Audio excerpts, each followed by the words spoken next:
ఈ వీడియోలో మీకు రేషన్ కార్డు కలిగి ఉంటే 6 శుభవార్తలు అయితే రాబోతున్నాయి. దీనికి మనకి బ్యాంక్ అకౌంట్ కూడా అవసరం లేదు. డైరెక్ట్ ఈ 6 శుభవార్తలు మీకు ఏమేమి ఉన్నాయి దీంట్లో ఆ శుభవార్తల గురించి తెలుసుకునే ముందు చాలామంది వీడియో చూస్తున్నారు కానీ లైక్ సబ్స్క్రైబ్ షేర్ చేయట్లేదు. మీరు లైక్ సబ్స్క్రైబ్ షేర్ చేస్తేనే చాలామందికి వీడియో రీచ్ అయ్యే అవకాశం అయితే ఉంటుంది. సో రిపబ్లిక్ డే నాడు మనకి 6 శుభవార్తల వివరాలు చూసుకుంటూ వెళ్దాం.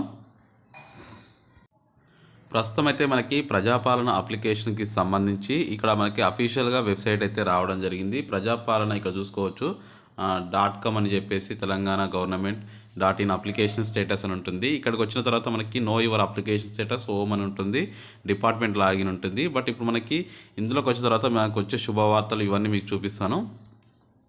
సో ప్రస్తుతం అప్లికేషన్ నెంబర్ ఎవరైతే ఉంటుందో అది ఎంటర్ చేసి క్యాప్చా కోడ్ ఎంటర్ చేస్తే మీకు స్టేటస్ అనేది చూపిస్తుంది. ఆ స్టేటస్లో మీకు ఏమేమి అప్రూవ్ అయింది అంటే మీకు ఏ పథకాలు అప్రూవ్ అయ్యాయని ఇవన్నీ చూపిస్తారు. కానీ ఇది ఒక ఎత్తు అయితే రేపు నెక్స్ట్ మీకు జనవరి 26 నాడు రిపబ్లిక్ డే నాడు ఒక 6 శుభవార్తలు తీసుకురాబోతున్నారు. అందులో మొదటిది చూసుకున్నట్లయితే ప్రతి ఒక్కరికి 2500 రూపీస్ అదే రోజు కేటాయించాలి అని చెప్పేసి భావిస్తున్నారు.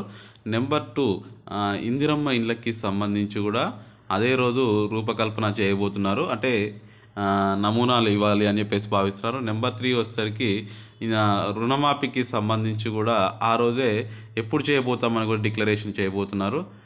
నెంబర్ 4 వచ్చేసరికి 200 యూనిట్ల గృహలక్ష్మికి కరెంటుకు సంబంధించి అది కూడా ఇవ్వబోతున్నారు. నెంబర్ 5 వచ్చేసరికి రేషన్ కార్డులు కలిగి ఉన్న వారికి ఇంకా 2 ఇవ్వబోతున్నారు. ఒకటి 500 రూపాయలకే గ్యాస్ సిలిండరు. నెక్స్ట్ అదేవిధంగా మనకి వృద్ధులకి కానీ అదే వితంతులకి కానీ వీళ్ళందరికీ 4000 రూపాయలు 6000 రూపాయలు పెంచడం అనేది అదే రోజు డిక్లరేషన్ చేసే అవకాశం ఉంది. బట్ ఇన్ని రోజులు ఎందుకు ఆపారు అంటే సో ప్రస్తుతం ప్రజాపాలన అప్లికేషన్స్ కంప్లీట్ అవ్వలేదు కాబట్టి దీనికోసం ఆపారు. సో ఇప్పుడు ప్రజాపాలన అప్లికేషన్స్ అయితే కంప్లీట్ అయ్యాయి. ఇంటింటి సర్వే చేస్తూ ఇవన్నీ పథకాలు అమలు చేయబోతారు. బట్ అనౌన్స్మెంట్ మాత్రం జనవరి 26 నాడు అనౌన్స్మెంట్ అయితే చేయడం జరుగుతుంది. సో మొత్తానికైతే ప్రతి ఒక్కరికి గుడ్ న్యూస్ అని చెప్పుకోవచ్చు. టోటల్గా మనకి 6 శుభవార్తలు అయితే జనవరి 26 రోజు వినబోతున్నారు. సో ఖచ్చితంగా మా ఛానల్ని సబ్స్క్రైబ్ చేయండి, షేర్ చేయండి. Thank you for watching. Have a nice day.